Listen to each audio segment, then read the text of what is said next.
Good evening, everybody. Thank you for coming to this meeting of the Climate Emergency Overview and Scrutiny Committee. Do we have any apologies, Neil? None received, Chair.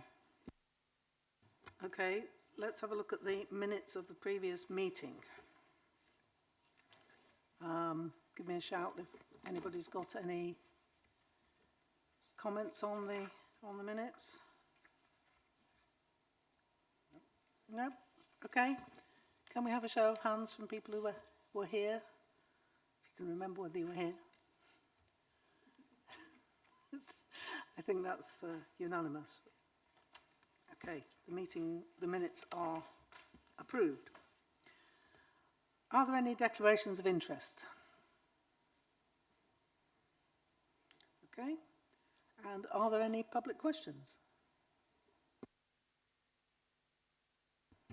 No public questions and no member questions, Chair. Fantastic.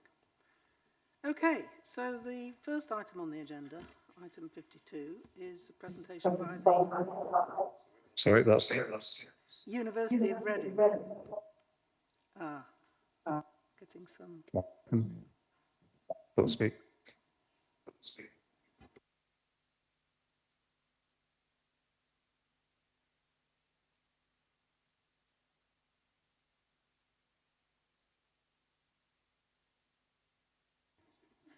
Okay, right. There's an echo. Is it just... oh, that's better. Okay, so we have Professor Chris Merchant, who is a meteorologist at the National Centre for Earth Observation, and he's the Professor of Ocean and Earth Observation, and Dylan Parks, who is Head of Strategic Engagement for Climate and Sustainability. So, over to you, chaps.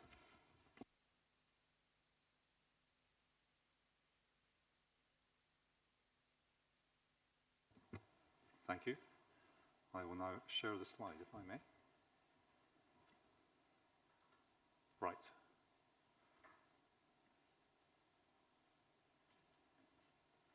Ready to go. Well, thank you for the opportunity to speak to you all. Thank you for the invitation. Thank you for the introduction. And yeah, and as you see in this agenda, in the 7 minutes I've got, I have 4 things to cover, so it will be a whirlwind tour. I'm going to start by introducing myself a bit. I'm a professor in the meteorology department in Reading. My own research is really about temperature and how temperature has been changing across the world in recent years. We look at that in great detail in order to understand what will happen in the future. And this is an example of our work applied to the case of looking at ocean temperatures around the world. But in recent years also, I've been dedicating more time to public engagement about climate and climate change. And that's included a number of lectures in Wokingham, as well as other places. I've probably spoken to about 250 residents, which is quite a lot of people to get to listen to a scientific lecture. But on the other hand, it's actually a drop in the ocean compared to our population. So one thought I'd like to leave with you this evening is that if you need a tame climate scientist for any of events that are outreach on climate from the borough, do get in touch. I'm very willing to talk to you about what might be possible. In case you want to try before you buy, the next chance to hear me give a full-scale talk will be happening in Henley. That's on June the 11th, up at the rowing club, the Leander Club in Henley, in an event organised by Greener Henley as part of their Green Week. That'll give you an idea for the sorts of communication I'm currently doing. We will come back to the issue of communication towards the end. Let me talk about the meteorology department in the university for a second. If you're in the area of climate science, it's a world-famous department. And of course, our department is just inside the borough boundary, so it's in Wokingham. We're also having ECMWF, the weather forecasting centre, built right next door, and it's going to create an amazing opportunity for the university and a lot of expertise in this sort of area. But it's not just weather forecasting. Because this relates to all sorts of other aspects of the environment, experts in the department know about all sorts of things from sea level rise, flooding, the interaction of weather and climate and the aviation sector, the energy sector, into food security, all sorts of things, as well as doing fundamental work on how our climate works and is changing. Now, there's often a bit of a gap between academic research and the wider world. Part of that gap comes because we're busy doing our research and we don't know what questions are relevant to other people. So on Friday, I just threw together something. This is a map of the borough, as you see, and it's actually the temperature of the ground across the borough on a heatwave day 3 years ago, observed from space. And I chopped the borough up into districts according to the mean income in those different districts. And that's the graph on the right. And one of the things you can see is that the less well-off districts, people have less access to cooler parts of the borough than the higher income groups. Now, I'm not saying that's something that's definitely of interest to anything you're working on. It's just an example of the fact that we're a department that's very data rich, and there might well be questions that are of interest to you as you're thinking about creating climate resilience across the borough that we could share information on. Now, if you've been a climate scientist for the last 2 years, it's been an interesting couple of years and not necessarily in a very positive way. The world has been hovering around this 1.5 degrees of global warming number. That shouldn't have happened. It was a surprise. If you'd asked most climate scientists in 2020 when the world would have reached a degree and a half, they'd probably have said sometime in the early 2030s. And yet here we are, somewhat salutary that we've reached that level already. And 1.5 degrees is an important number for 2 reasons, really. Scientifically, it's really about the threshold where we move from the age of being concerned about climate change as a future thing to the age where we really begin to see climate consequences kick in. And politically, 1.5 degrees is an important number. It's really the fact that we're there represents a bit of a failure of global leadership, because 10 years ago, the Paris Agreement was negotiated, and the target range was 1.5 to 2 degrees for that agreement, and we're at 1.5 degrees now. So and how do we solve this problem? Well, the answer is net zero, and that's a couple of words that are difficult for some people in the modern world. This brings me to my next point.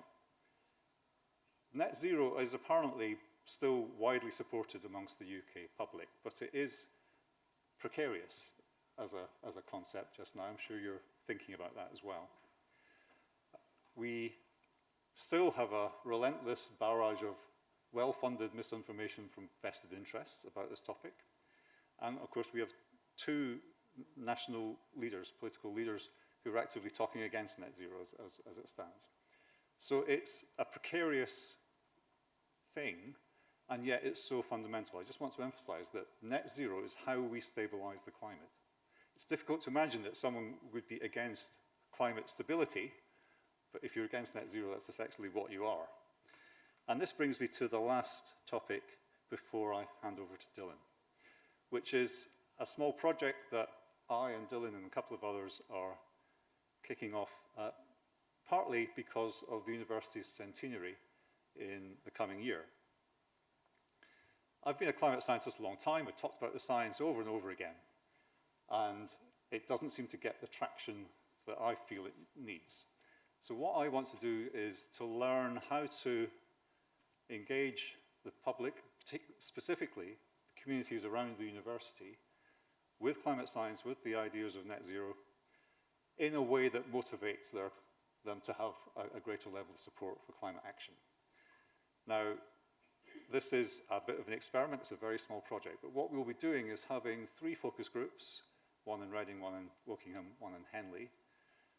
And really that's a chance for us as climate scientists to talk at length with members of the public to understand how they think about these issues and learn how we can talk more effectively about climate and climate change as scientists. In Wokingham, I have Wokingham Positive Difference signed up to help us create that focus group. But that's a very specific demographic. And another thing we could talk about further is whether there are any other ways we could work together to broaden that focus group and make it as effective as possible for the borough and the town as a whole. So the summary is, let's connect more and let's stay connected and find where we can work together to make our mutual interests more successful. And of course, the formal way of doing that is through the partnership that the borough and the university have. And that's what Dylan is going to talk about for 7 minutes. Thanks, Chris. My name's Dylan Parks. I'm Head of Strategic Engagement for Climate and Sustainability at the university, which means I work closely with a range of partners in terms of furthering our agenda around this, and I also oversee a lot of our communications and engagement activity, and that's very much my background. My career has been in about communicating around climate in the NGO sector and more recently in higher education. Next slide, please. So, as Chris mentioned, we have a formal board in place to manage sort of interactions between the University of Reading and Wokingham Borough Council around several different themes, one of which is addressing climate change and net zero. And you can see there in slightly small text a summary of some of the key projects and initiatives that we're currently collaborating on. So I'll give a very quick overview of those and perhaps they're self-explanatory. So really interested in climate adaptation. We have a lot of research at the university, obviously around forecasting and anticipating future climate changes, and also what we can do to reduce risk and prepare ourselves to build that resiliency to the changes we're inevitably going to see. Engaging our business community, supporting SMEs, leveraging the influence of our major businesses in our region to work together towards reducing their own footprint and engaging their audiences is another focus. Schools and climate education. Obviously, the university is an educational institution, and we're pretty good at some of this stuff, but we're also extending our reach much further afield, which I'll talk in more detail about in a moment. We have a lot of research going on across different areas, the built environment, across finance, obviously climate science. So there are lots of touch points that intersect with the action plan that the Borough Council is kind of evolving, and opportunities for us to identify where research can add further intelligence and consideration into those strategies. Obviously, net zero is on everyone's lips, as Chris said, and certainly that's true of all of the other authorities in Berkshire, and I'm sure you're aware of the Berkshire Prosperity Board is looking at that at a county level. So I also co-chair Reading Climate Change Partnership, so I lead a lot of discussion with Reading Borough Council in parallel, and increasingly working with the other authorities. The university has a role to play in helping facilitate joined-up conversations and look for those opportunities to work together on cross-cutting issues in the net zero sort of space. And finally, resident and community engagement, which is another thing I'll talk about in a bit more detail. So just to pull out some examples then. So the schools and climate education piece, as well as embedding climate education in all of our teaching to our own students, we're playing quite a key role nationally in improving climate education across the education system. So we've been working closely with the Department for Education in recent years to sort of reflect their strategy. They ask every education setting to have a climate action plan in place by the end of 2025 and put in place various schemes to enable that and support schools in doing that. So the university has been commissioned to lead a national scheme of climate ambassadors. These are climate experts who voluntarily provide their expertise to go into schools and work with their leadership or their eco club or even with pupils to develop a climate action plan. And that's free and available to lots of schools, and there are lots of schools in Wokingham that have already taken advantage of that. We have ourselves hosted a number of Wokingham schools to take part in workshops around developing a climate action plan, which has been very well received, and we have more events coming up. So gradually we are sort of providing that support and extending it across the schools network within Wokingham. We now have over 1,000 climate ambassadors across the country, so the scheme is a national one, and achieved our target. The 1,000th ambassador, which was our initial target, was appointed very recently and happened to be Minster within the relevant department. We're also working on a sister project called the National Education Nature Park, which is, again, a DFE initiative, but actually developed and delivered by the Natural History Museum, obviously as another partner of the university that's very relevant to activities going on in Wokingham. So the National Education Nature Park is a programme to enable schools to improve biodiversity in their school setting. Lots of resources and information that enables them to first map their setting, identify what biodiversity is in place, and then seek to improve it. And they kind of upload this to this national database that provides a sort of virtual representation of all of those school settings across the country. So we're engaging people in that. And as part of that, I'm sure you know that if you know our White Knights campus, we have a lot of great habitats and really nice publicly open spaces which showcase biodiversity, but we're seeking more opportunities to make that more formally accessible to schools and supported by educational materials. We already have good work at the Museum of English and Rural Life in Central Reading. We've created some outdoor classrooms recently adjacent to Wokenham Schools down in Shinfield, and we will create a new dedicated space on the White Knights campus to launch as part of our centenary that will provide a whole new level of exciting educational spaces where visiting school groups can learn more about climate change and related issues. So lots of great collaboration with the council already on climate education. Next slide, please. And I just mentioned Reading Climate Festival, so one of certainly when Reading Climate Change Partnership, who lead on the festival, over the last 5 years or so have used the festival as a major tool to engage people within Reading, of course, but within the wider region. So 2-week festival across June, lots of events delivered and run both in person and online by a range of organisations within the partnership and lots of community groups. So this year's festival starts around about the 7th of June, goes through to the 21st. The programme is evolving, lots of new events appearing all the time. A particular high point for us in 2023 was when we had an installation in Reading Town Hall called Gaia, which is an artwork of a huge planet Earth, which managed to attract about 12,000 visitors over the course of the week. And we made sure that as part of that visit there was a strong narrative around the local ambitions in terms of addressing climate, and also why Reading and surrounds is such a kind of key centre for climate science and for engagement around this. This year's programme is a little bit reduced just because of capacity in certain quarters, but we're certainly looking to continue to grow the festival year on year and invest in building it into a real showcase for lots of good work that goes on across our region, and also discussing opportunities to engage more Wokingham events. So events led by Wokingham schools, for example, have been part of the festival in the past, and the borders and boundaries around the sort of coverage of the festival are somewhat fluid. So I'm hoping that we can inspire more organisations within Wokingham Borough to attach themselves to Reading Climate Festival and increase its effectiveness engaging residents.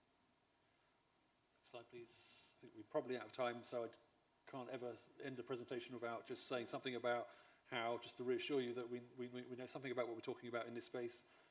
We have been named the Sustainable University of the Year by the Times. Won a number of sector awards for our work, both in terms of clearly the science and the research we do across these issues, but also how we're embedding that in our teaching and also the outreach and engagement activity we do. So we've enjoyed some recognition for some really strong work in that area, and we're very, very committed to working with our civic partners on making sure that you can access the expertise we have and collaborate on engaging our community. I think that's it from us.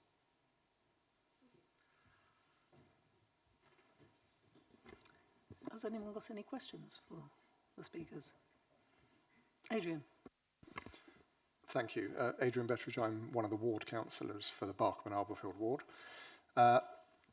It feels to me that our politicians have shied away from being outright climate change deniers, but have moved into a space where they feel it's everybody's problem other than their own, and the dear public should be spared the inconvenience of having to deal with it. Clearly, government needs public support for what government needs to do, and ultimately industry needs customers for what it chooses to do.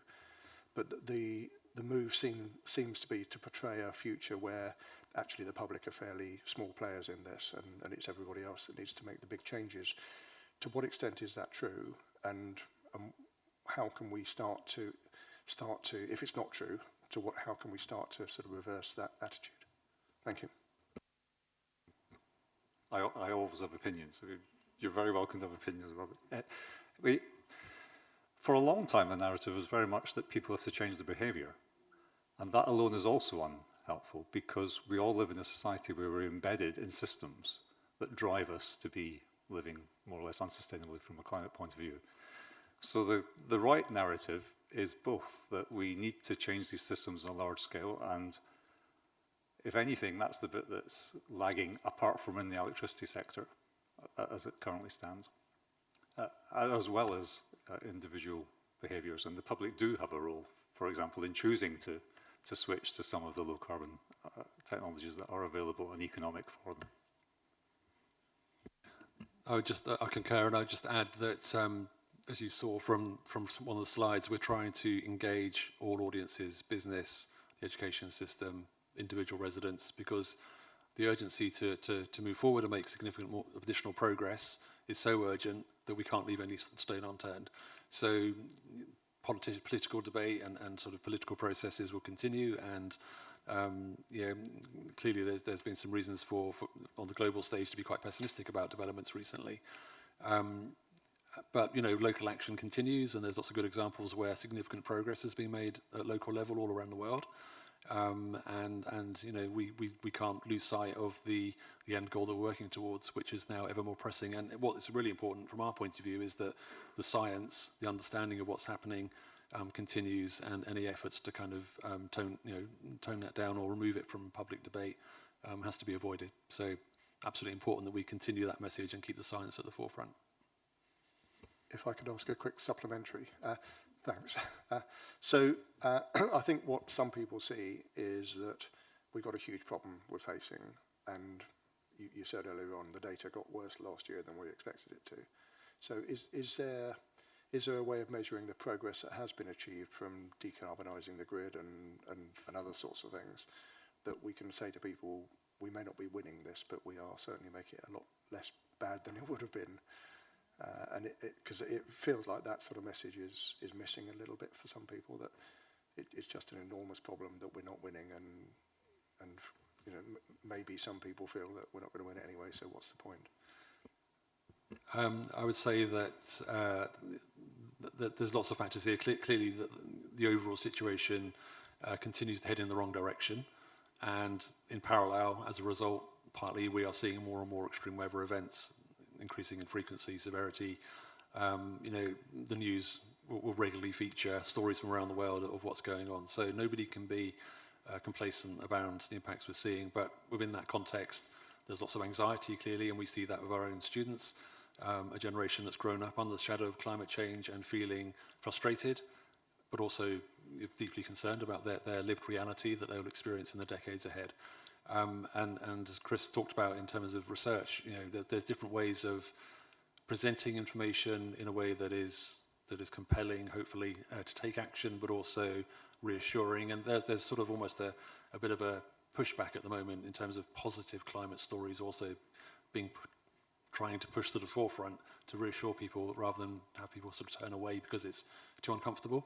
So I think understanding different audiences, as a comms person primarily, we're used to kind of tailoring different information for different audiences in the way that's palatable and hopefully inspiring and engaging, because there's quite a lot of variety in terms of how people engage in this and what their starting point is, and research around behaviour change and how we can influence people to make better decisions and what the drivers are that underlie that is something that we do a lot of at the university, and we've put into practice in a lot of places. So, for example, in our own student catering outlets, for example, we've really got decarbonised and put in place lots of carbon labelling and supporting them to make better choices.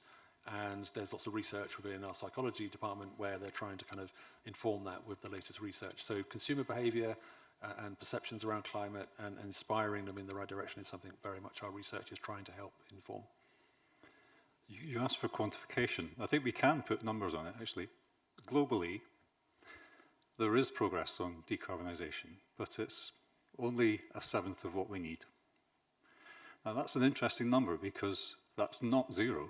That is quite a significant amount of progress, and it's mostly coming from the electricity sector globally. And it's a huge success story, and it was achieved by governments 15, 20 years ago, creating markets which are now providing low-cost, technologies that people can adopt, which are low-carbon technologies. And that's in one particular sector. We've only just seen the beginning of it. We're still at the exponential rise of renewables globally. And that is a huge success. It's already offsetting 15% of the emissions that otherwise would be increasing each year. On the other hand, 1/7 of what we need to do means there's a long way to go. So yes, there is a balance between we are doing so much is working on the global scale as well as on the national scale. But as Dylan said earlier, we need to be pushing on every possible button to make progress faster from a climate science point of view.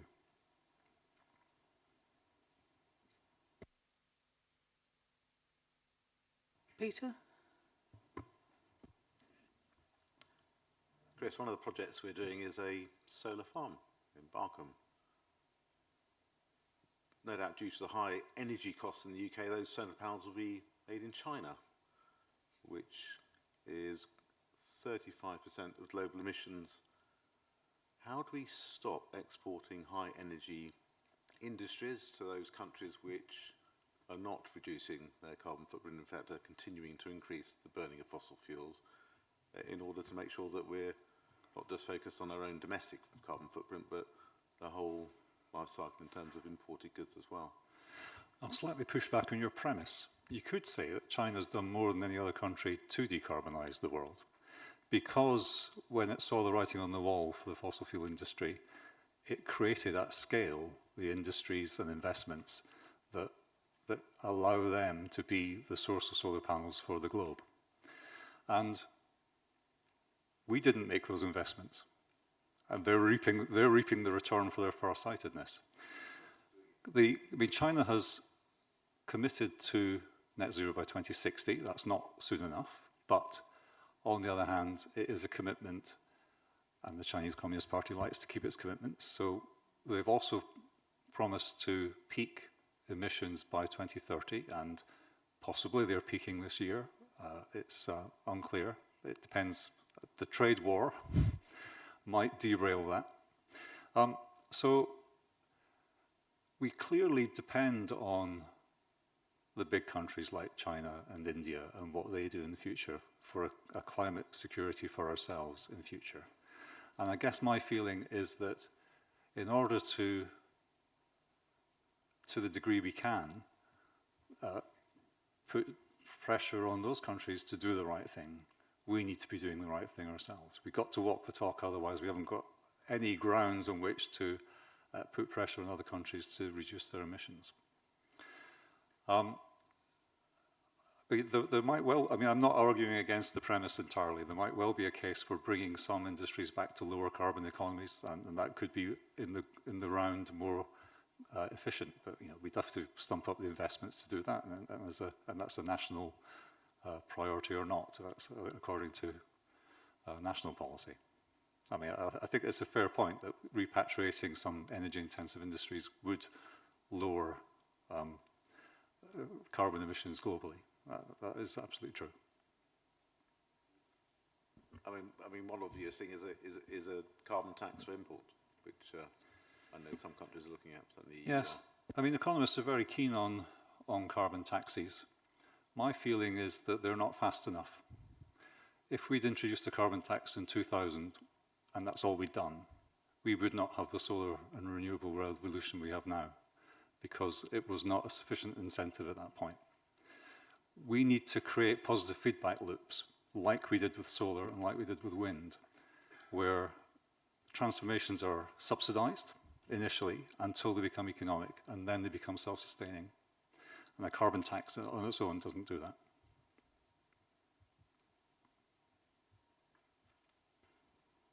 Okay, Caroline. Thank you. I've got a couple of questions, but thank you for the presentation. As usual, I find it very alarming, but not alarming enough. I've got a couple of things. You mentioned consequences, of which we're seeing some now.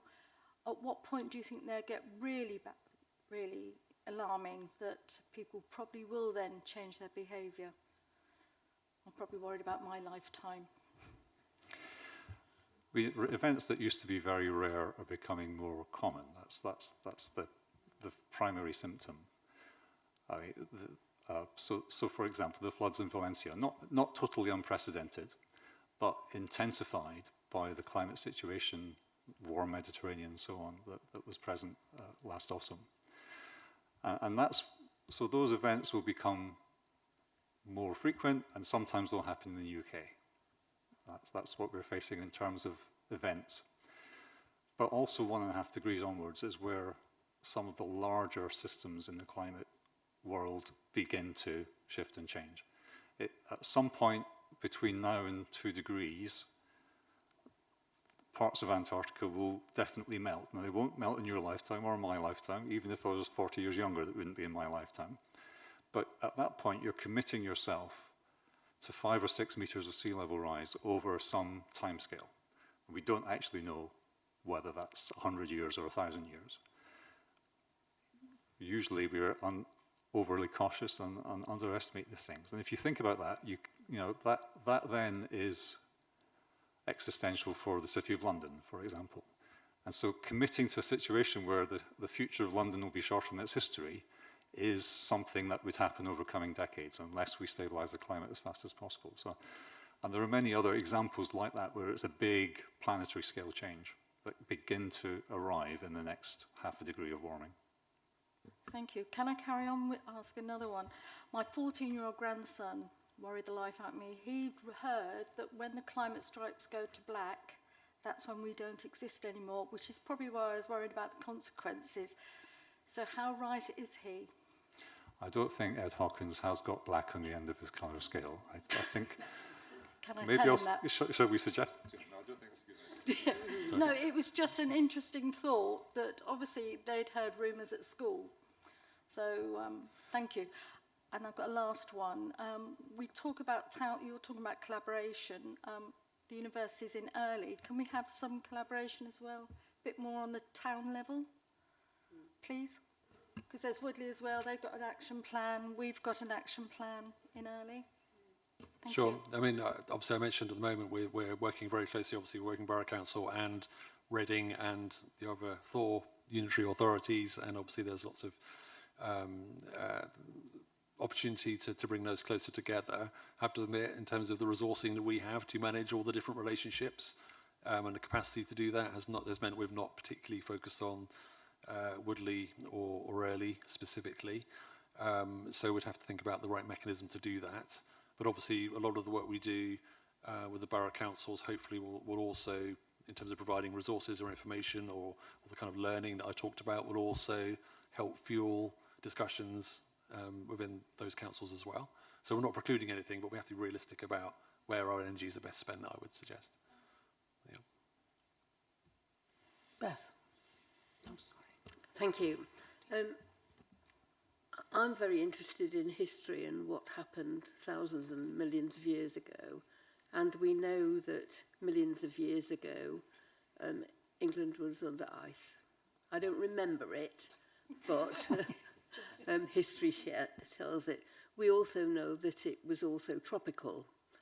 And we could then walk to Europe before a bit of ice melted and we couldn't walk to Europe anymore. How much of the history that we know about is this part of? And is the Earth going then in cycles of very hot and very cold over many different lifetimes? It was only 15,000 years ago that England was under significant bits of ice, not that long ago. And that is what you might call a natural cycle, but it's not something that just happens within the climate system. It's driven by the ways in which the Earth and the Sun move relative to each other over time. And the end of the Ice Age came because the astronomical changes, so the tilt of the Earth relative to the Sun changed, and that melted the ice. There is no known natural fluctuation, or what you might call a cycle, that can explain particularly last 50 years. Temperatures have been going up steadily, and that just doesn't happen on the size of the degree to it has, that it has done spontaneously. There's the most probable amount of this just being something that's just happened spontaneously is 0%. You know, the last 50 years, we're pretty confident that all of that global temperature trend has been driven by greenhouse gases. That's what I expected you to say. And of course, the climate change that we've experienced historically has been over many, many thousands of years and not predicted. And so Yes, I mean, all of human civilization, though, has existed in the last 10,000 years within a very narrow global temperature range, plus or minus half a degree. We're now a degree and a half above the end of the Victorian era. And on business as usual, I believe we're going to exceed 3 degrees well before the end of the century, actually. So that's a whole different ballgame. I mean, in the Ice Age, the Earth was only 5 or 6 degrees cooler than now. So that represents a huge change in everything. And it's the same in the other direction, but different. I'm going to be very naughty now. I'm never normally naughty, of course. I believe that. Last week, I loved being out in the garden. It was beautiful. Hands in the soil, planting things, growing things, turned the heat off. What's wrong with that? I love not having frost in winter and being able not to have the heating on so high. Easier to manage. What's wrong with that? Well, I mean, we all like nice weather, but these changes will impose costs because it's not the same as it has been. Well, all our ports are located next to the sea, and rapid sea level rise will mean they have to move. Many billions of people live within a certain distance to the sea, which, if the sort of sea level rises I've talked about come into play, they're all going to have to move. There'll be vast areas of Africa and India that become literally lethal under climate change. Those people are going to have to move. It's, food security will become more erratic if climate becomes more variable. So you won't enjoy it when the shops are empty of your different provisions. It's not that there are no benefits for anyone in the world for a climate change. I think probably Russia thinks that it will do better under climate change, and that's one political problem that we also face. But the net effect will be very, very expensive, and it's going to get expensive faster and faster over time unless we stabilize the climate. So how do we tell our children that?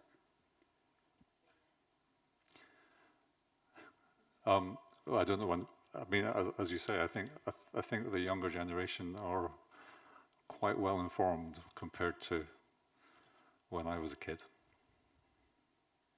And speaking to that, I mean, I mentioned the work we're doing on climate education and supporting climate being properly embedded in the national curriculum. For that very reason, is that that's not the case currently, and we find of our own students they've not been through an education system that has prepared everyone for talking about climate or understanding climate. So it's really important that all stages of the education system, as appropriate for the different age groups is in the key stages, embed this in a way that prepares them to not only for what may lie ahead, but also to be part of the solution and the transitions we need to make. As a school governor, how can I enable my school to further understand what's going on without fright for the children? So do you have work prepared for primary schools as well as secondary schools where there's much more? Absolutely. So the schemes that I mentioned, so a combination of the Climate Ambassador scheme where we can provide or link you to a climate expert who is used to working with schools to also explore a huge number of resources that have been prepared by many organisations that DFE have pulled together, talking about all aspects of school decarbonisation, how they can increase biodiversity, how they can teach it appropriately for different age groups and in a way that doesn't obviously cause them unnecessary anxiety. All of those resources are there and freely available to school settings, and it's the climate ambassadors that can help link people to that and help them explore that. And can you let us know how we get in touch with you to achieve that? Yes, absolutely. So it's there's a website, climateambassadors.org.uk, I think. We'll get the link sent around to you, but that's how you can request access to all of that. And just on that, so the climate team have been reaching out to all schools in the borough, so they're aware of the scheme and the support that's available. Who did you send it to in the schools? So it would be the head teacher email addresses, but I think it's actually next week we'll be attending the head teacher forum as well to make all the teachers there aware of this scheme and giving them more information about where they need to go. Could you send me a copy? Of course, yeah. Okay, Moses is next, and then you. Thank you. I have two questions, one for Chris and one for Dylan. Chris, you showed a projection of the rise in temperature. Is that for what you call business as usual or with mitigation? And for Dylan, who is a climate ambassador? Because I think the whole concept of net zero looks a bit confused because most people are just activists but don't truly understand the science. There are two ways of looking at what's going to happen in future decades that you can model. You're aware that most projections are done through climate modeling. I'm more a data person. And what I've been working on is looking at what's been happening over the last couple of decades and just asking the question, if the climate continues to operate in that way for the next couple of decades, then what's going to happen? And some work I published earlier this year suggests that certain changes that have happened in the last 10 years, if the climate continues to work in that way, actually we're at the very high end of what the models have been predicting for the next couple of decades. And that's behind my comment earlier that things have accelerated a little bit more than perhaps we thought they would. But it is an if, because it's not a prediction.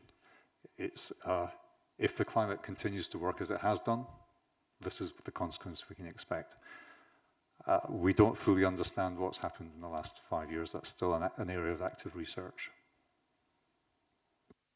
Before you comment, so why don't we show a trend that shows lower bound, mean, and upper bound, so people know where we are operating? So that range is the uncertainty in our knowledge, essentially. Scientists tend to be very conservative, and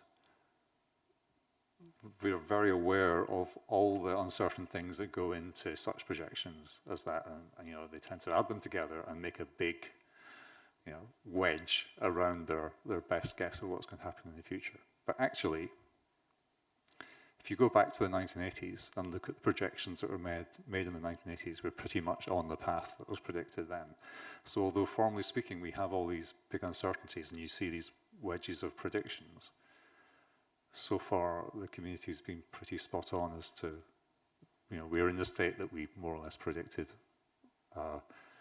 40 years ago, except the last couple of years, it's taken an uptick that was not expected. And sorry, Moses, I know your question was around climate ambassadors, but I missed exactly what your question was. Yes, I said, who is a climate ambassador? Because most people who are climate activists don't truly understand the science. So maybe sometimes the way they go about it puts people off because they're just screaming and shouting, but don't really understand the science behind the climate change. Okay, so the climate ambassadors is the particular scheme that we're running, which is climate experts, so people who either are climate scientists like Chris, or involved in academic work around climate or related issues, or they've just worked in that space. So they're not necessarily activists. They're, although they'd be very passionate, I'm sure, about the issues, but they're vetted and sort of trained to go and represent the work that I talked about when they're visiting schools and guide them through the process and connect them with the resources that the government has helped pull together to advise schools specifically. So that's what the climate ambassadors are all about. Okay, Marie-Louise. Thank you. No, that was great. I was really interested in how you put forward this idea of promoting resilience as a response, because, you know, in my experience, sort of younger people have said to me that, you know, like, I'm the last generation who doesn't know what it's like to be afraid, yeah, of the future, which is quite a horrific thing to hear. And there is this difficulty of sort of reconciling existential terror with individual action. You know, it is that people talk about sort of climate paralysis. It's actually, you know, the enormity of what is going to happen, and then someone's telling you to wash and squash and separate your recyclables, you know, and there is the cognitive dissonance there, because, you know, and that's where the sort of, you know, the room for political action is there. And my question is, like, what do we do as small scale politicians, you know, because in the last few years, you know, the two big pushes, which were Just Stop Oil and, you know, an attempt to build a sort of a kind of suffragist movement of you know, has crashed and burned, and so has things like low traffic neighbourhoods, yeah, which was another attempt to build ground up political responses. And as you know, and that has also, I mean, you know, and the Labour Party has a terrible case of Uxbridge terror, you know, in that it won't even touch it, or, you know, is very anxious about touching it. So given those two, you know, where do we move forward? I'm not expecting an answer. I would just like to hear your thoughts, you know, of where do we move forward? So I think I kind of made the point earlier that it's how people engage with this emotionally and rationally, and the perspective they have on their role in it is hugely varied. So what we need to try and do is be sophisticated in how we communicate the science, but also, you know, talk about the future in a way that doesn't put people off, but does inspire action, and they feel agency around that. And as you say, many people feel disempowered, or they feel in the face of prevailing conditions globally that might be perceived to be heading in the wrong direction at the moment. Yeah, how can you feel that your contribution makes a difference? So a really important thing at a local and community level is connecting those people who are engaged in doing things on the ground practically, and coming together to do that. So that's why things like Reading Climate Festival will hopefully have greater traction in engaging not just those that are already engaged in this issue and motivated around it, but also speak in a way that engages other parts of our community who maybe feel less agency or feel quite disempowered, to try and present the information and arm them with things that they can actually realistically do in their own day-to-day lives, but also through their networks and through their community, that makes them feel that they have a voice, and that's what's lacking. So I think that certainly an observation is that a lot of the climate sort of focused events we run locally, whether it be talks or lectures or the festival and activities around it, there's definitely a sense of it not reflecting the diversity of our community terribly well, both in terms of who those events attract and who have a voice in the room. So the more work we can do to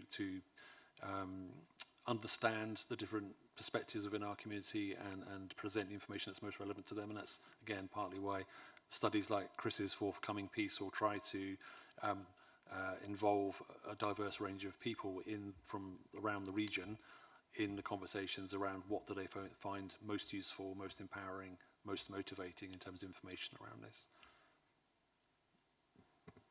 So this is not an answer, it's a question.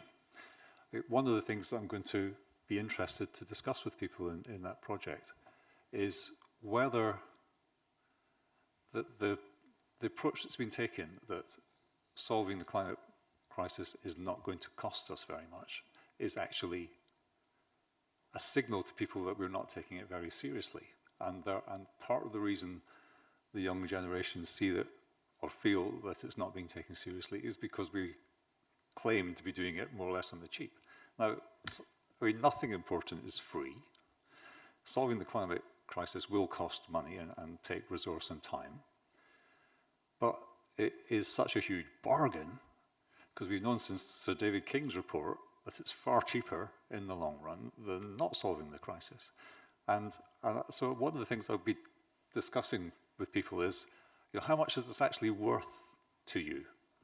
Maybe you don't want to spend it individually, but maybe you would support government being more ambitious in terms of the resources it's investing in this.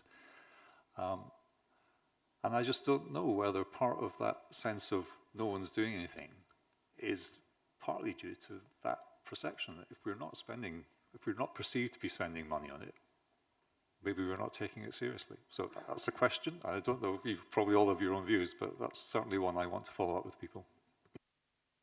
Actually, that it sort of ties in with what I was just about to say, which was I bought an EV in January, and because of that, I'd been on Facebook groups that I hadn't previously been on, and so I seem to have attracted a lot of news items about solar farms, various renewable sort of things, and I'm horrified by the amount of the different arguments against EVs, renewables, solar farms, all those things. Not so much climate change denial. I mean, that seems to have died down a bit, but other arguments, and the fact that even among the community of people who own an EV, it's or retrofitting their houses, that it's all about cost. Emissions are very, very rarely mentioned. It's all about, am I going to save money by buying an EV? And there are people going back to petrol cars because they're not saving money with an EV. And I don't know how to respond to all that. So I don't particularly want an answer, but because I think you've sort of gone into those things anyway. But I just wanted to make that observation.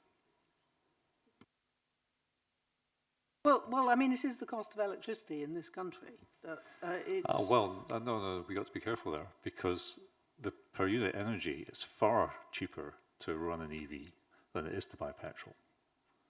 Far, far cheaper. Yeah, but if you have to charge by a factor of 6 or 7, but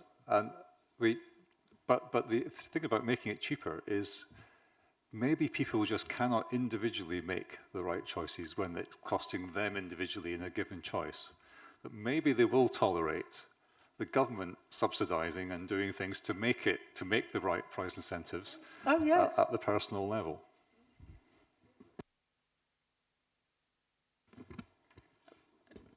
Well, I guess, I don't know if there's other questions from the committee. I mainly wanted to say a big thank you to Chris and Dylan for coming along. I think it's a real testament that we have this amazing expertise around near to the borough, and thank you for the engagement you're doing with Mary and the climate team. I think particularly, very thought-provoking, the heat mapping.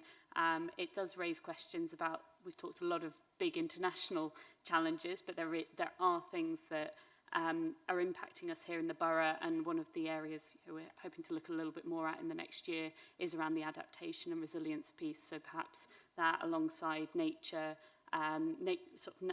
the connection to the natural world. And it is very important that as we move down this journey, I think net zero it's a phrase, right? It's a bit to your point, Moses. It's kind of waved around, and so making it tangible to people in ways that speak to different people is such an important part of what we're trying to do. And I think delivering something that gives people hope and builds resilience in that communities, and the great work that you and the university are doing is much appreciated, particularly in sharing it with the broader communities. So yeah, I guess one thought maybe to just leave us all on, as I understand it, the countries that have pursued a sort of climate assembly collaborative model of policy making, bringing people from all backgrounds together, educating on the situation as it is. Those groups, those climate assemblies have on the whole come out with far more ambitious climate policies than we do through other mechanisms. So I think that learning, engagement and education of everyone is, at the end of the day, what's going to help us all as a society transition and have a successful future. So I'm sure I look forward to working with you more in the future. And thank you very much. But back to Catherine. Thank you. From the committee.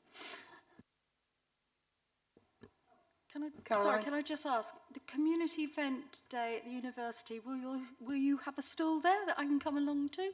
The community festival? Yes. Yeah, that's our sort of annual sort of opening up of campus and showcasing a lot of the research that goes on at the university, and also many community groups. So that's on May the 17th. Thank you. I believe. And yes, I will have a stall there. Brilliant, thank you. Amongst many others. And thanks for inviting us along. Excellent questions. Much more we could chew over. Thank you very much. I'd quite like to hang around for 20 minutes just to see what you do before I slope off, if that's all right. Very welcome. Thank you. Well, we'll see.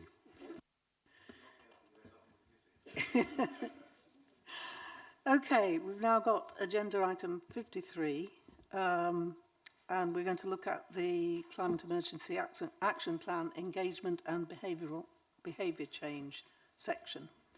And I believe it is Myri who's going to present on this. Yeah, Thank you, Myri. Yeah, so this report provides an overview of the reason why engagement is so key in the work that we're doing around the climate emergency. So you'll see that the majority of missions that local authorities do not have direct control of. So that's why there's an important there's a real important role we play in influencing the emissions that are outside of the local authorities' control. And we do this through a number of ways, so showcasing good examples, providing advice and support, connecting individuals and groups to support organisations and available grants. So the report also provides an overview of the approach of climate engagement, so recognising the scale of the challenge and the importance of engaging with organisations that hold similar ambitions to Wokingham. Engagement happens across all the priority work streams, and we've touched upon it in previous overview and scrutiny committee meetings. This section is really about that broader climate engagement. And just wanted to note around that we see engagement as an area of strength within the Climate Action Plan, and this is reflected in the high score that we received at the last Climate Emergency Scorecard process back in 2023, scoring around 14% higher than the average local authority scored in this area. So open it up to questions. Oh, and sorry, just to say that we do have Resh Thorpe on the call as well, who's our Climate Emergency Engagement Officer. Okay, thank you, Myri. Has anyone got any questions? Peter. So, Mari, I was kind of interested in this in terms of measurement of the difference we're making. You mentioned, you said at the very end of your presentation about the measurement. Are we doing a kind of before and after? Are we going, how are we doing now in terms of knowledge engagement, understanding? Do a couple of years of the engagement workshops and then see how we're doing in terms of, has it made an improvement? So yeah, I think that's thinking about that assessment of how the impact of what we're doing is really important, but it is a challenging area. So what we do is we record from the numbers we're engaging, because that's something that is tangible and we can measure. The other thing we try to do is when we do engagement events, get some feedback, so more of that kind of qualitative side of things to see actually is the stuff we're doing sounding like it will influence. It's really hard though to kind of get an actual, we run an engagement campaign and then we can see there's been a direct change in behaviour. It's a challenge to do that. So we try and measure with what we have available and with the resource that we have to kind of see that progress. I mean, is there any way of doing surveys, email surveys or follow-ups with either the audience or general borough-wide surveys, kind of not after every engagement, but at least over time? Yeah, I think it's a good idea. I know we've done it after specific events previously, but perhaps there's something to look at doing a kind of wider survey out to some of the people that are signed up to our newsletter as a starter to see, what kind of response rate we get back. Again, it's always a challenge getting the responses. You all know, that consultation and getting the resident feedback is a challenge. But I think it's a good idea and something we could look at doing in the future. I think Caroline was next. Thank you. It's just a quick one. On 8.1.3, which is Councillor Starr, you've got a climate change learning module being developed. Is it possible when that's embedded in, it could be rolled out to residents to help them learn on our web pages? Good. Mary, do you want me to take this one? Mary? Oh, yeah. Thank you. Yeah, so our learning platform is an internal learning platform which has a module based on climate change, but it's also about the work that we're trying to do as a council and try and integrate the work that we're doing with other teams and our climate emergency action plan. So although some elements of the module would be relevant to our residents, a lot of it would be more kind of policy related, which probably isn't quite the right engagement for our residents. So the way that we try and engage with residents is through lots of different communication channels, some being events, some being school events, some through activities through the libraries that involves families, and that's just a very small amount of some of the content that we try and put out into the local community. But we actually feel that this is a far better approach because it's more targeted with the messaging that we're trying to portray about climate emergency, and we can tailor it for the audiences that we're targeting, because often with just a generic module of information, it can sometimes the questions may arise or that we don't have an opportunity to answer, or there might be some mismessaging as well. Thank you. I just thought going forward, there's not many people, some people just can't get to these events. So I'm not suggesting we do it tomorrow, but maybe something we could look at in the future. Yes, I think.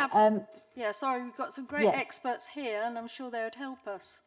Thank you. We work really closely with the university, so that's some of the things that we'll be looking at is some of the online media that we can do through videos and other things. But in previous examples where we've communicated, like Climate Action Week, we have also run particular sessions through an online channel. So an example would have been the electric vehicle webinar that we held back in November for residents to be able to get more information about electric vehicles, which was run by the Energy Saving Trust. So we do look at different ways other than just doing face-to-face, because we appreciate that not everybody can get to places. Thank you. Okay, I'm not sure who was next. Well, Adrian then. Thank you. As someone with an interest in the subject, not just because I'm on the committee, it feels like our engagement with the community is really good. We get a full refresh of the plan every year. There's a newsletter I'm not sure how frequent it is, but it's quite frequent, lots of good content in it. What I'm not sure is for people who are less interested, whether we're getting through to them. Do we have any way of measuring a randomised population to see whether we're communicating with people who are not already sort of on board? So currently, no, we don't, and as kind of discussed previously, that measurement is a challenge.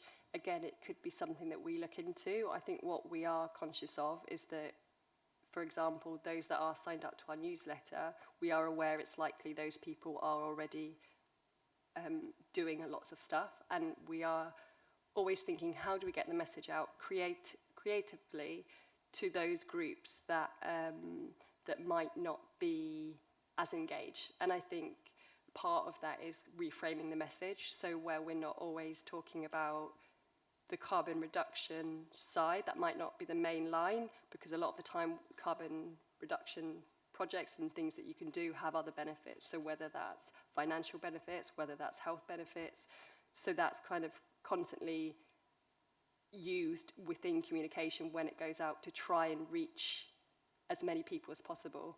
I think at the same time it's trying to work with other groups to help get the message out. So for example, we worked with Woodley Town Council last November. That was on a climate action week, and we worked with them, and one of the things we could do was they've got a town council newsletter that goes out to residents, and we could put some information in that magazine to go out and hopefully get the message out wider to more residents. Okay, thanks. Yeah, I think it's notoriously difficult to engage with the public when the public doesn't want to talk to you, so I understand why that's a challenge.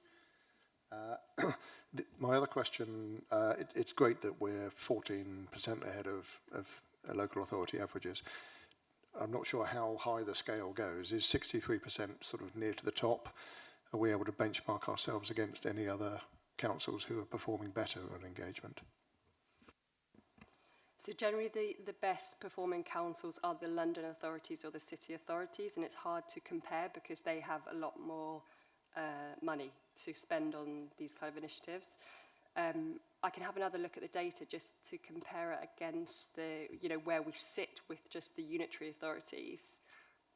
And then, but the climate scorecard process, that's we should be getting the outcome of that later this year. So that will be, I think, as part of that process, once we see what the results are, we can do some benchmarking and see where we sit in comparison with those other authorities that are kind of similar to us.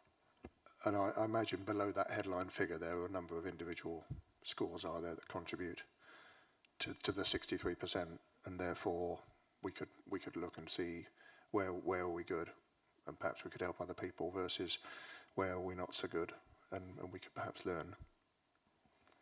Yeah, I believe so. I believe like it's broken down into areas, but it's something we will look at once that the 2025 scores are out, and we can see look at it in a bit more detail and think then what can we do given we've got this information. What then action does it drive? Because that's kind of key, isn't it? Data's great, but let it drive action. And then one more, which I hope isn't too much of a hand grenade, but do we have a view on the extent to which having 2030 net zero as a headline, when I think most people realise that was always very, very ambitious and remains so, is a problem in terms of engaging the public? And do we need to think about the wording around that? Do we need to, I know everyone sort of doesn't want to sort of go backwards, but do we have do you have a view? Do we have a view on, or maybe our guests have a view on whether having a target which is beyond achievable is a problem or a good sign of ambition? I think it kind of links a bit to how we frame the message. So because we know people engage with the different way messages are framed, actually having that target, I think a lot of people are interested in the financial side, the money savings, the health benefits. So from events we've attended, there's not been, I don't think, too much challenge. I think it's always framed in this really ambitious target is to reflect the urgency of the where we're at. So, yeah, Katrin. So it's something I've certainly thought about quite a bit, Adrian. I think I think all of us on this committee, I'm not on the committee anymore, but acknowledge, like you say, this is very, very ambitious, and given the lack of control we have over all the emissions, how do we do that? In speaking to Mary and the team over the last few months, I think increasingly, on one hand, I think it's important that we keep that ambition, keep the urgency, and we can benchmark ourselves about, well, okay, on those areas we are in control, how are we stacking up? If not, why not? What's the blocker? But there is also a less exciting side of, I'm also a bit cautious in terms of the resources that it would actually pull from within the team to revisit that target when I'm not sure we have a better answer. So quite frankly, I'd rather that we got on and delivered things than spent a lot of time arguing about, well, is it 2030, is it 2040, is it 2050? And, you know, we acknowledge that we as a borough have control over some things, we don't have control over other things. Let's get on with what we can. Update with the latest science, and I think as we do, 2025 is not far from 2030, so there is probably a point at which we need to perhaps look at how do we reframe it, but the message of it's as quickly as possible still remains, and so putting too much thought and focus on what should that target be, I'm not sure is the best use of the team's resource. And sorry, just to quickly add on the a lot of the communication we do, we use working towards carbon neutrality. So it's not actually, we don't always put that 2030 in the communication that goes out. Obviously that's within the CAP, but not in all the comms that goes out. Yeah, so I guess the answer is we don't feel it's particularly hurting us, and there are more important things to get on with than a lengthy debate about that. And I wouldn't disagree. I wouldn't disagree. Yeah, thanks. Okay, I think Moses was next. Yes, I hope this is not a contentious question. I'm looking at 8.15. It says, ensure all education settings produce a climate action plan to work towards carbon neutrality. My understanding is that during a recent debacle concerning a certain school, Catherine knows the school, we kept being told that councils have no control over academic trust. So how does the council ensure that an academic trust produces a climate emergency action plan? So this is kind of linked to that the Climate Ambassador Scheme and the Climate Action Plan. So that's where the role we have is very much that support role. So perhaps that terminology just needs to be changed, because it is that kind of support role we play to a lot of the schools and the MATs and the SATs. Yeah, because I didn't think you have control over universities.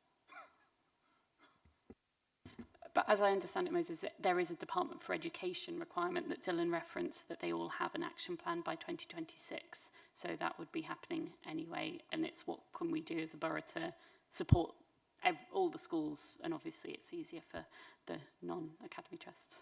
Yeah, I think my understanding, I think this use of the word ensure, because you can't ensure something that you have no control over.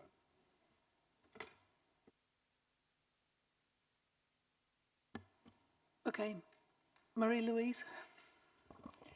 Yes, thank you. With regard to the 2030 issue, I don't think we should be afraid to fail and visibly fail, yeah, and look quite hard, not only ourselves, but at the structures that are not enabling us to meet that, because it, when it was presented, it was doable if we did, we being the whole systemic thing. And I think that there is a danger that if we just sort of, if we quietly drop it or reconfigure it, not that that's what you're doing, but I can see the temptation to do that. But I would just say that we shouldn't be afraid to say we have not achieved this, and it is, it is genuinely concerning, because I think the bigger issue around how you mobilize, there's a lot here talking about engagement, but, engagement has to lead to mobilization. It has to lead to people actually doing something or supporting the doing of something. And as our colleagues from the university said, that is about priorities, which is politics. Like, we're going to have to raise taxes to pay for this, or we're going to have to not do some things in order to do this, ultimately.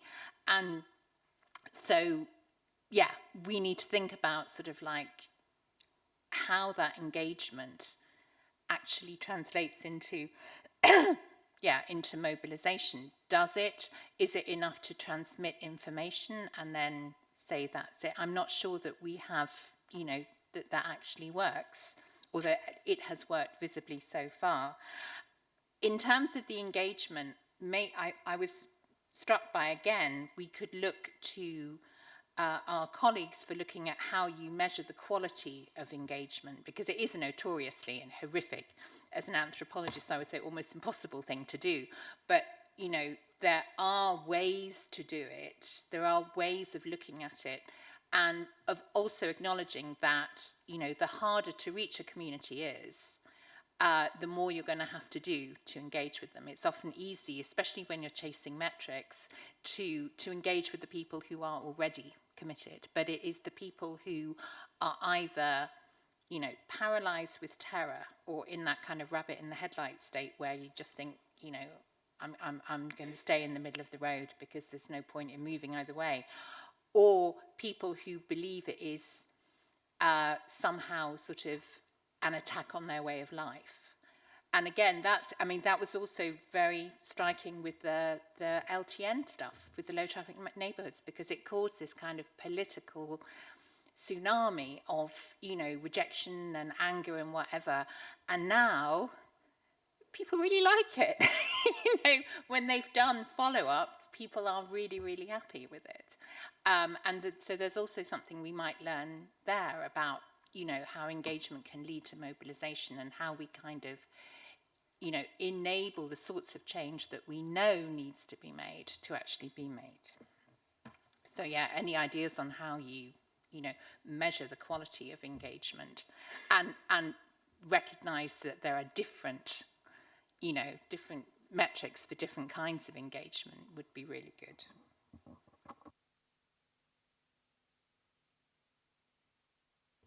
Okay, any more questions? Lovely.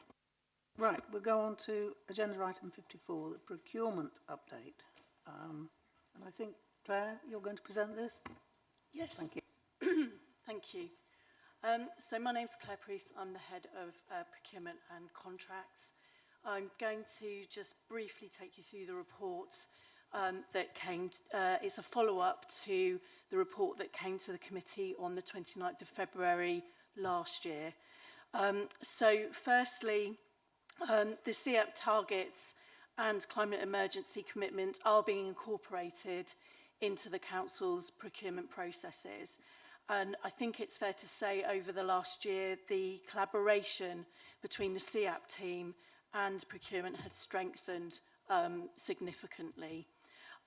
Also, the Strategic Procurement Board continue to consider the climate emergency on its agenda and through the business cases that are presented there. We also committed to reporting back on the involvement of the CEAP team in major tender exercises, as well as the outcomes of the climate emergency questionnaire that goes out in tenders. We have learned from that exercise, and it has demonstrated businesses' ability of all businesses of all sizes, ability to complete the questionnaire and implement positive sustainability measures. What this questionnaire has done as well is made us have a look at what we need to do going forward. I think we want to review it again in another 6 months and determine whether the questionnaire should be made mandatory, because there is a concern about that being a disproportionate impact on small and medium enterprises. So we need to really consider whether that should be reserved for larger businesses. And I also just wanted to very briefly mention the Procurement Act. So this is new legislation that came in on the 24th of February. The Procurement Act does have a very strong emphasis on social value, including environmental considerations. As part of that, we are required now to have regard for the National Procurement Policy Statement, which does have an expectation of the highest standards of environmental sustainability in business practices from suppliers delivering public contracts. So that was all I wanted to say, and obviously I'm happy to take any questions.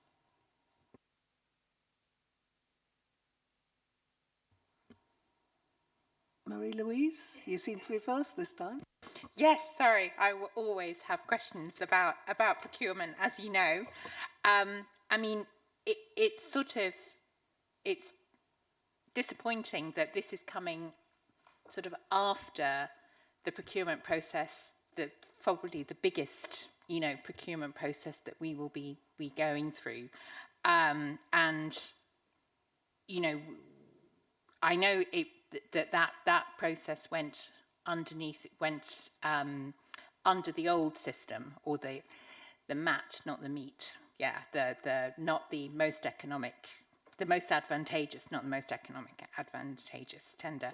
But I think it's, and it would be maybe good for us to look, when we know or are allowed to know more about that process, to look at it as a sort of review process to see how more could have been put in or more could have been done.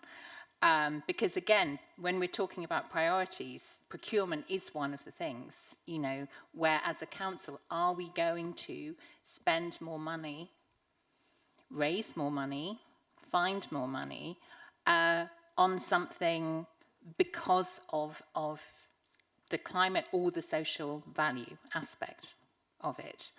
So I think it would be interesting when we have a sense of sort of like when the waste and sanitation is completed, it would be maybe interesting to look at like the procurement process, to what we could learn for the future, even though there's not going to be another one that size for a long, long time. And the other issue is about the social value, as you can imagine, that we're also looking there. It's not simply an environmental issue. Yeah, there are aspects of the social justice, the involvement of unions, all the things that we've talked about in terms of building social value within programs. So while I recognise that this is I would be interested to know how the social value aspect of procurement is going to expand beyond. So, sorry, two big questions. So, firstly, in relation to the waste tender and the move, so it's the move from the most economically advantageous tender to the most advantageous tender. My response to that would be that actually it's what's most advantageous to the council on a case-by-case basis with any particular tender that we put out. So it doesn't stop us looking at what is the best thing for the tender that we're putting out. And obviously, with regard to the waste contract, we will need to do a lessons learned on that one. It's one of the biggest contracts that we've tendered in recent years. We used the competitive dialogue process, which is a process that you don't commonly use in procurement in any case. So I think we will benefit enormously by doing a review of how that particular procurement went and obviously what the outcomes are. But obviously there's not a lot more I can say about that at the moment. With social value, yes, certainly I concentrated on the environmental aspects for this purposes of this report. The reason why we hadn't picked up social value yet is we were waiting for the National Procurement Policy Statement to come out in February, and then I think it makes sense to wait for the Procurement Act to bed in the council. So again, we're learning some lessons from it before looking at how we implement a social value policy in procurement.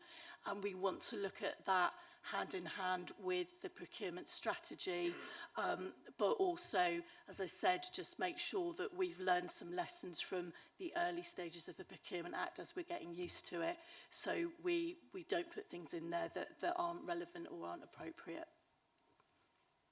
Yes, or aren't ambitious. Yeah, because this is almost the only lever that we have to make meaningful social impact is through the procurement process. So this is, as well, I would say that as well as being appropriate, it should also be ambitious. I just add that the process we went through for waste, because it was a dialogue, did allow us to really explore some of those climate impacts and really understand the market. And I think it was a really good process for understanding how developed that market is to take advantage of some of the things you've spoken about, and maybe that it wasn't as far as maybe we may have been able to take advantage of. So whilst we weren't under that arrangement, I think the whole fact we went through a dialogue, which is quite an intensive and long process, did allow us to really explore thoroughly, operationally as well as all the other factors, how we could benefit and meet this agenda as well. Thank you. Thank you. Has anyone else got any other questions, observations? No? Okay. Thank you very much, both of you. I'll just say, no, I thought it was a very good report. Thank you. And I didn't, try as I might, I didn't have any questions.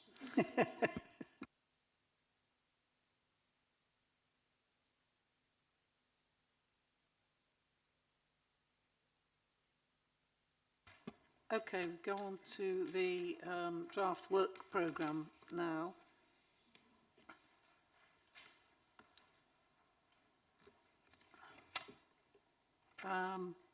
We've got 2 meetings in the near future, which are the 10th of June and the 10th of July. And I don't think that the new Climate Emergency Action Plan is going to be ready until July. So, and the flood risk issue, the flood risk presentation, we're also thinking is going to be July. So it's sort of looking as if the 10th of June might not have an agenda, which I'm sure you'll be quite pleased about, really, after having this extra meeting today. So do you think that's going to be a decision, if no one's got any other? Well, we've alerted members to that possibility, and we'll discuss outside with the relevant officers to see if there are any other potential items, and then confirm in writing to members. So has anyone got any other observations on the on page 37?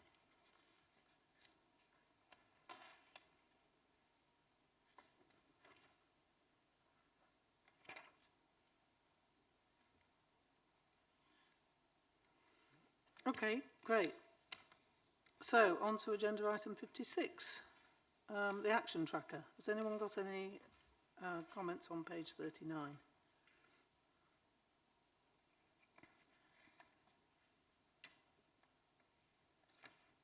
Or page 40?